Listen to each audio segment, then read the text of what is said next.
Patyrus chez son grand-père. Patyrus le renard vivait avec grand-père renard. Voyez-vous, Patyrus appartenait à une famille nombreuse, si nombreuse que maman renard avait beaucoup de mal à nourrir tant de petites bouches affamées. C'est pourquoi elle avait permis à Patyrus de venir habiter avec grand-père renard qui était bien le plus sage, le plus prudent et le plus habile renard de tous les alentours. Il découvrit un jour que Patyrus était maintenant assez grand pour apprendre ce que doivent savoir tous les renards afin de bien se conduire dans la vie. Chaque matin, il emmena son petit-fils à la chasse et, en courant le gibier, il lui enseigna tout ce qu'il connaissait lui-même de l'art du chasseur, c'est-à-dire les diverses façons de voler les poules du fermier Colin sans éveiller Briffaut le chien. Ce matin-là, grand-père renard et Patyrus trottaient de ci, de là, parmi les prés verts, là-haut, dans la forêt verte, sur la pente le long de la voie du chemin de fer. Patyrus n'était encore jamais allé aussi loin et il se demandait maintenant à quoi ce chemin de fer pouvait bien servir.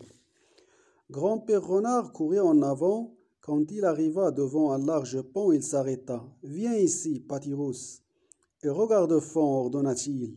Patyrus obéit, mais un simple regard dans le fond lui donna le vertige. Un si grand vertige qu'il faillit s'évanouir. Grand-père renard se mit à rire. « Allons, traverse avec moi, dit-il en franchissant lui-même le pont d'un pied léger. Mais Patyrus avait peur, oui, il avait peur de s'engager sur le large pont. Peur de tomber entre les traverses dans la rivière ou sur les redoutables rochers. Tout en bas, grand-père renard revint en courant vers Patyrus. « C'est honteux, cria-t-il. De quoi as-tu peur? Ne regarde pas le fond, tu sais bien que tu n'as rien à craindre.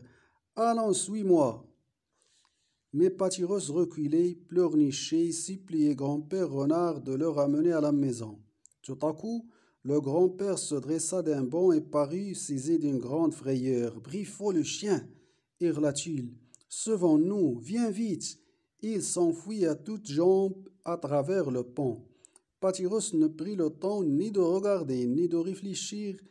Il ne lui restait plus qu'une pensée, échapper à Briffaut le chien. « Attendez-moi, grand-papa, attendez-moi, suppliait-il, en fouillant son tour au plus vite.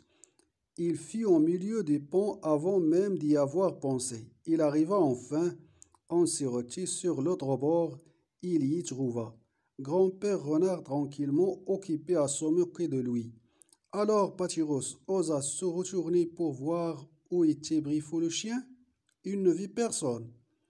« Oui, Briffaut, demanda-t-il, hors d'haleine. « Il est là-bas, dans la cour de fermier Colin, répondit grand-père. Patyrus leva les yeux, il commençait à comprendre que grand-père renard l'avait effrayé pour l'obliger à traverser le pont. Il se sentit misérable, tout à fait misérable. Maintenant, rentrons à la maison des grands-pères. Cette fois, Patyrus traversa le pont sans rien dire.